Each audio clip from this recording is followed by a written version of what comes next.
Hey guys, Sneaky Snake here, Brothers in Arms, World of Warships, and today's video we're going to take a look at my most epic replay ever here in the Große Kurfürst, the Tier 10 German battleship.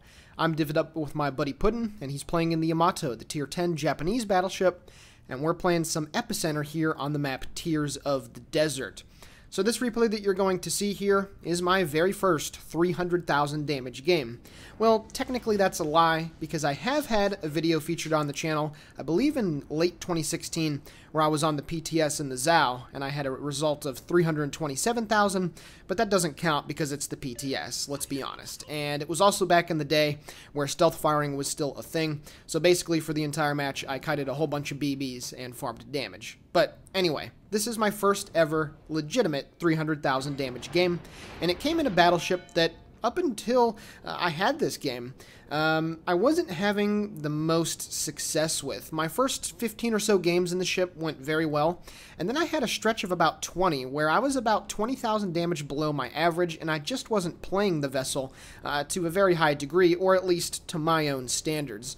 And then, I believe it was last Thursday or Friday, I don't remember when, I had this game, and it was insane. So I really hope you guys enjoy this, and I'm going to walk you through, of course, throughout the battle here, what I was thinking at the time, and how I was able to get such a nice result. And not only is this the first ever 300k game that I've ever had, but also this is currently my highest amount of base experience that I've ever had in a game, and also total experience that I ever had in a game. So a 3-for-1 with this German behemoth. So sit back, relax, and please enjoy the replay. So, before we do get stuck into the battle, what is the build that I have? I mentioned it on Sunday when you guys checked out my ridiculous 700-point comeback with my buddy Robadoo. I run a full gun build, main battery that is. I have aiming systems mod 1, I run the 420s, I have main battery mod 3 to get the reload down. I don't spec anything into secondaries, and while that's very un-German, as I get ready to unleash my first broadside at the Tier 10 Minotaur, I prefer this kind of playstyle. I like to sit at those standoffish ranges of anywhere from 12 kilometers on out with the Kurfürst. And the reason why is simple. This thing has almost as good of concealment as the Montana, but you have more hit points and a bit better armor scheme.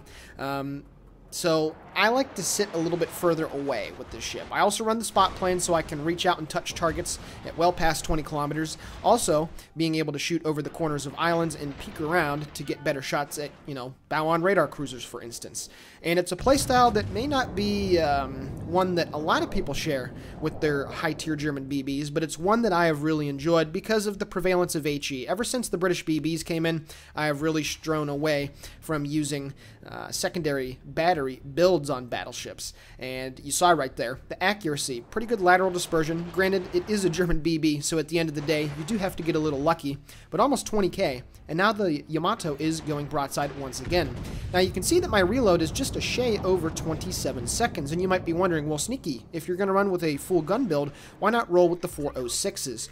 Well, I like the penetration a little bit better at range with the 420s. They have very slightly more penetration than the 406s do, and for me that's more than worth the couple extra seconds longer of a reload that you do have with this ship. Now, you can see that my positioning so far here in the battle is a little bit off, and Puddin and I decided that we were going to head to the northwestern part of the map here at the very beginning of the game, and you can see that I'm almost already up to 1 million potential damage. I've had 3 different battleships shooting at me, as well as the Minotaur. The next salvo going down range, 17,000 plus points of damage on the Friedrich die Große, so another great salvo right there. 3 in a row. Let's see if we can keep it going. And anyway, with our positioning here, we were just trying to get some good broadside shots on any ships that were trying to turn in and support the middle part of the cap here on Epicenter. Of course, Epicenter is the game mode that has long since been lauded by the community as not the most fun, and regardless of whether you like Epicenter or not, the position that we have up here, I think, is pretty darn good. However, I do realize that I'm straying a little bit too far away from the battle. It's only 490 to 453, so there's still plenty of time left in this game. So while I do get undetected, I'm going to put myself back into a more favorable position. Also, my spotting aircraft is down as well, so I can't really shoot out to extreme range anymore. And now I'm going to head back and try to get a little bit more stuck in. And preferably, the kind of ranges that you want to be shooting at stuff in a Kurfürst is anywhere from 12 to 16 kilometers, at least with the build that I have. You're still close enough to the enemy where your German levels of dispersion won't really be that much of an issue, and at the same time, you're still far enough away from any battleship in the game. Secondary maximum range, I believe the longest range secondaries on a BB are the Kurfürst at about 11.7. So you're still staying out of secondary battery range from any battleship currently in the game, and you're also far enough away where even your terrible maneuverability isn't that big of a deal. And you can see here, I'm just trying to get the best shot on whatever target is providing the best broadside. And honestly, that is Battleship 101. Whatever target is giving you the best broadside. It doesn't matter the range, really. It doesn't really matter the situation that you're in. Short of a destroyer rushing you or, you know, a radar cruiser coming around an island full broadside that you just can't pass up. You always want to toss your salvo downrange at the best broadside. That's why I decided to shoot at the smokescreen. Unfortunately, only 2 over penetrations right there, but the 2 Yamatos are angled too well for me to do any significant damage to them, so that's why I decided to toss it into the smokescreen. You can see down at the bottom right part of the map, our team has pushed all the way through to the 6, 7, and 8 line, which is nice, so that the enemy team is kind of getting herded into one section of the map, that top right fourth of it, which is really nice. I decided to shoot 1 turret. That was actually a little bit of a misplay. I was intending to shoot the full broadside, but I inexplicably only shot the front turret, so now I'm going to toss the rest of them downrange at the Yamato, who is still angled pretty well. And you might be thinking to yourself, well, Sneaky, that angle that he's at isn't enough to be able to bounce the shells, but then again, that armored belt is over 400 millimeters, so you can see right there, 1 shell does not manage to penetrate 1 overpen and 1 ricochet. So I'm up to about 60,000 damage and 1.5 million potential already, which is nice.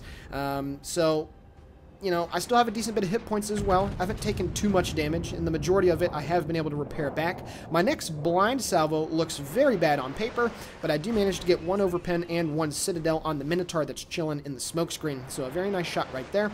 And now I'm getting focused down by the enemy Neptune, and what I'm trying to do is move far enough to the right, or to his left, I should say, to be able to get line of sight on him, and I am going to be able to get this reload done right before he goes undetected, and there we go. The broadside salvo is off. The shells look pretty darn good sailing through the air. You can see that nice little ball right there. Unfortunately, 3 ricochets, but that's alright because I still had 1 pen and 2 citadels, cracking just over 100,000 points of damage, but of course, there's still plenty more that needs to be done in this game. So, so far, I'm up to 1.8 million potential now as well, and that is also something else that I forgot to mention. This is not only a record for damage, experience, and total XP, but also a record for the most amount of potential damage that I receive in a game. The next salvo going down range, you saw right there the utility of the spot plane. I knew that the Neptune was going to move forward, so I decided to get the better angle with the view that I had on him, so I popped my spot plane. And again, folks, it's not just useful for shooting at much longer ranges. When ships are hiding in and around islands, it gives you that nice top-down view to be able to land more shells on target. And even though the rest of the spot plane might be a waste, it was certainly not so for trying to get a kill on the Neptune, which I was able to do, which is very good. Now, at this point, I decided that I was going to continue to head in towards the middle of the cap. You can see that our team has very strong positions and that the enemy team is still kind of stuck back there in that top right quadrant of grid squares. And you know, the position that I'm going to right now, I'm trying to get some nice broadside shots here on maybe the Minotaur that's still over in that area. There's a Hubbardoff's coming around the corner. There's a Freddy that's not too far off on my port side as well. However, it doesn't appear that this Hubbardoff's realizes the danger that he is in. The top-down view might be a little bit tricky to use at closer ranges, but you can see my next broadside going down range. He's not able to turn in time, and I drop an 11,000 damaging salvo on him, chunking him down to about 7,000 HP, and now he's taking some more hits as well. And that was an excellent shot. Getting those destroyers down with big AP battleship chunks are very important, and you know, granted, it's lovely to do the big amount of damage, but when the destroyer is that close, you really need to make them get punished for their mistake. And I'm not sure why the Hubbardoff didn't turn away. I'm not sure how he misread that I wasn't there, but hey, that's his fault. I was looking back over there at my buddy Puddin. There is a Shimakaze that is trailing him, as you saw by those torpedoes that were going over there. And, you know, I kept asking Puddin, are you going to be able to get out of there? All he's trying to do is kite away. And, you know, our team still has really strong positions. So I think that so far in this game, things are going pretty well. Right as the enemy Yamato goes undetected, I get another broadside salvo off. Then he's going to reappear here any second. There we go. And you can see the shells falling in right on the midsection, right at the superstructure for a little over 7,000 damage. Now, actually, this was a little bit of a mistake because I probably should have shot at the Khabarovsk with that last salvo. Now I realize that I have a pretty decent chance of killing him off here. So my next 12-gun salute is going to go downrange at him. However, I aim a little bit too high and right, so as he does go undetected, although the dispersion is fantastic, the shells just go off his starboard side. So very unfortunate right there that I wasn't able to get the kill on him, but he has so little health that he is going to be hors de combat here for the next couple of minutes. Now I'm swinging my guns back to fire over the shoulder at the Yamato. He stuck his nose out just a little bit too much, at least it seemed at the time. However, he is going to be able to reverse in time, but not before I'm going to get a few shells downrange to hopefully penetrate the bow and get a decent bit of damage dealt. And you can see as the shells fall in, just over 8,500 damage, so very nice stuff right there. And now I'm switching my focus here to the Friedrich die Grosse. Now he is sailing quite broadside for me, and he is at about 20 kilometers, but that's okay. Swinging my guns into play yet again. Someone manages to get a very nice hit on him, probably Puddin.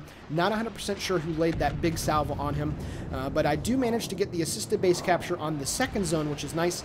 And then my next broadside is going downrange. He was healing, but the accuracy does look pretty good, and as the shells fall in, I take care for 11,000 points of damage, that tier 9 German battleship, and I pick up my second kill of the game, as I'm up to 171,000 damage and 2.2 million potential.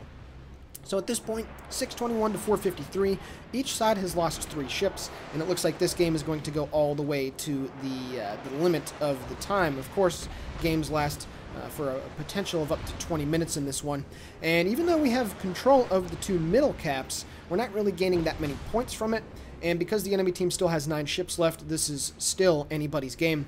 I decided to make a full turn to port as I'm getting my 2 front turrets out at the Yamato, 6 guns flying downrange. He is sailing broadside, however, it does look like he is going to eat some torpedoes. I get 1 citadel and pick up the Confederate, and then I get my rear turrets into play as well, and hopefully I'll be able to get some more big damage on him before he kicks the bucket. The shells fly in, and I do manage to get a citadel and pick up the high caliber as well, as I crack just over 200k as he dies and succumbs to the Shimikaze's torpedoes. So right there, a bit of a questionable play by the Shimi. You can see that he's taking a humongous beating as he tried to ambush that Japanese battleship, and I'm not sure if he's going to be able to get out of dodge. However, my next big broadside is going downrange at the enemy Bismarck as Potato Quality accidentally ran into me. Oh, I wasn't even noticing him, to be quite honest, but I get a nice 15k salvo right there on the enemy Bismarck, but unfortunately our Shimikaze does kick the bucket. So now we're at a disadvantage because we'd have 0 destroyers left while the enemy team still has 2 of them. And even though one of them is a Khabarovsk, the fact that he is a DD, he's still going to own the spotting on most of the ships that are left in this game.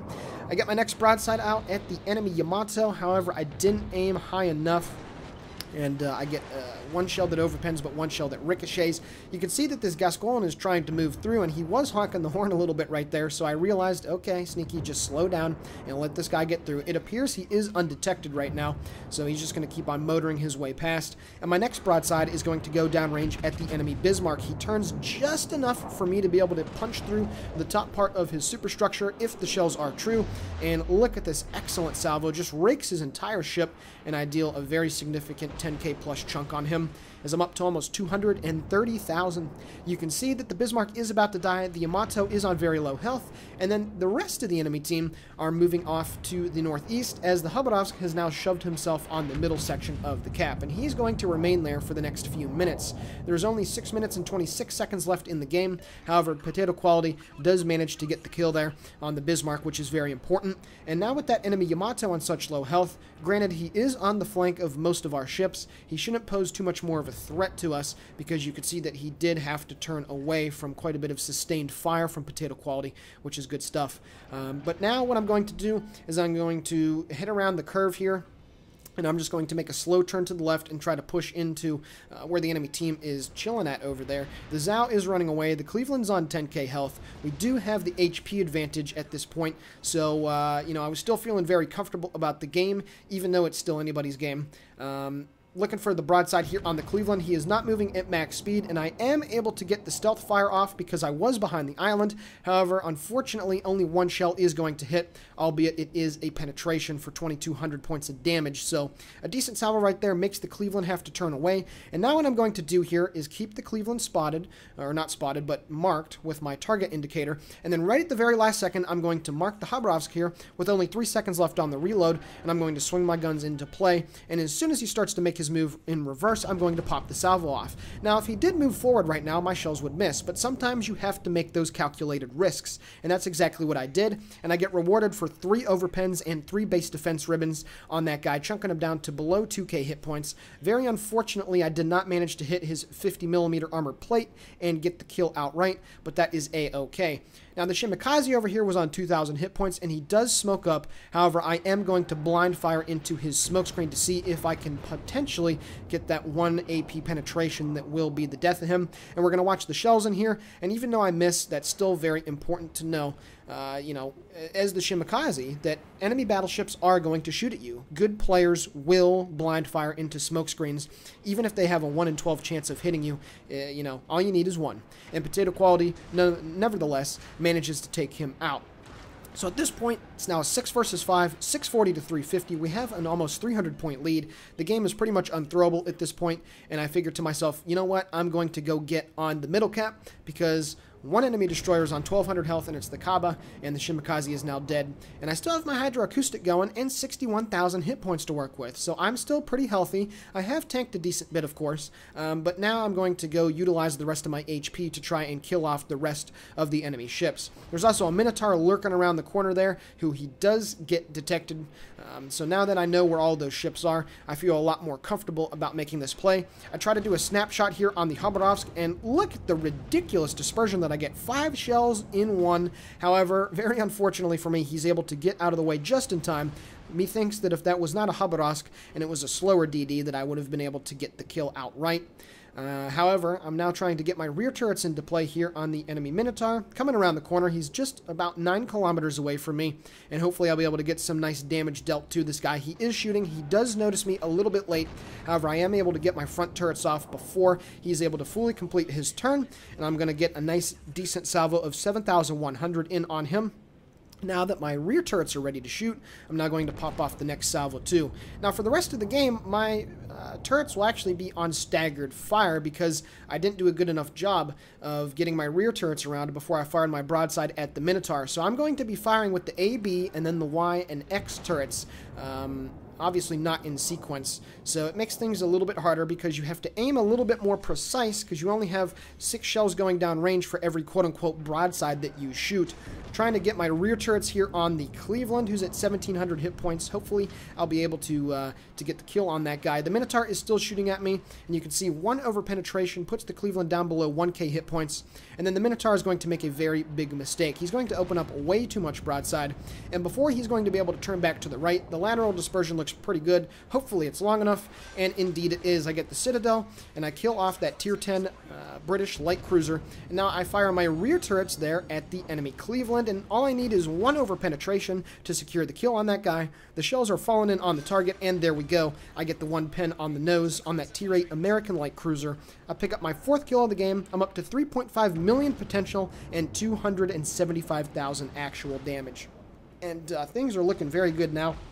However, at this point, there's only 1 minute and 45 seconds left in the game, and I was getting really worried that I wasn't going to be able to reach 300,000 damage. All someone else on my team has to do is get 1 meaty salvo into that guy, and it's going to prevent me from doing so. However, I get a very clutch Citadel, somehow penetrating just in front of the Y turret on the Zao. Not 100% sure how I was able to do that, but now I'm also going to be able to get a couple of these base captures, these assisted base captures as well. I'm up to 290,000 points of damage dealt to this guy, and I'll be honest with you guys, I was really freaking out. I wasn't sure if I was going to be able to get the kill, and you can see more shells going down range, another overpen or so.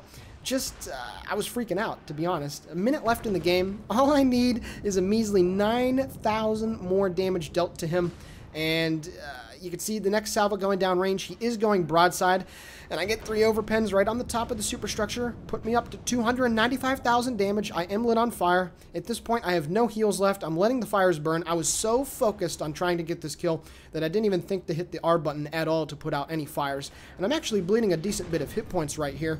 Again, just so focused on trying to get this guy dead. More shells going down range, 296,000 points of damage. Oh boy, one more overpen, 298,000 points of damage. Can the rear turrets finally hook me up and give me my first ever 300,000 damage game? And that's exactly what happens. 1 pen, 1 over penetration. I'm up to 304k now. Oh my goodness, I was so happy. I was yelling into the mic with so much glee at finally having achieved something that I had hitherto yet been able to accomplish on the live server. 2 more penetrations, 2,000 damage. I also realized that I'm working on a Kraken, and with 3 seconds left, the rear turrets go out, and with 0 seconds left, I pick up the kill and the Kraken, ending the game here on Tears of the Desert. Alrighty guys, taking a look now at the post-battle results. 834,000 credits received, 12.6k total experience, and 1.2k free XP earned. I picked up Confederate, Kraken, High Caliber, and Dreadnought, dealing 306,975 points of damage off of 130 shell hits. I sank 5 ships, had 7 citadels, 3 assisted base captures, and 3 defense ribbons. Taking a look at the team score, 3,733 base experience. Finishing easily tops on the team. My buddy Potato Quality finished in 2nd with 3 kills and 2535 base XP, and then Puddin finished in 6th with 1 kill and 1596. And taking a look at the detailed report, all of the damage dealt by the main battery AP shells, 306,000. So yeah, that's what I really enjoy about this full gun build that I have, relying completely on your main batteries, well, most of the time, and just dealing lots of damage with it. Potential damage, 3.793 million, which also is the record for me too, which is pretty sweet. And I also tanked 149,000 points of damage as well. So I really hope you guys enjoyed this replay. Finally, the monkey is off my back. So to all my buddies out there, Static and Spider and 3, yeah, up yours. I've finally been able to join the club, so to speak. I suppose the next thing that I need is a 10 kill plus game, but those are certainly few and far between. Anyway, I hope you guys enjoyed this replay. Please consider giving the video a like, commenting on it, subscribing to the channel, sharing it with your buddies, whatever you want to do. Thank you for all the support that you give us. And with that being said, this is the Sneaky Snake for Brothers in Arms World of Warships signing off. Guys and gals, as always, have a great day.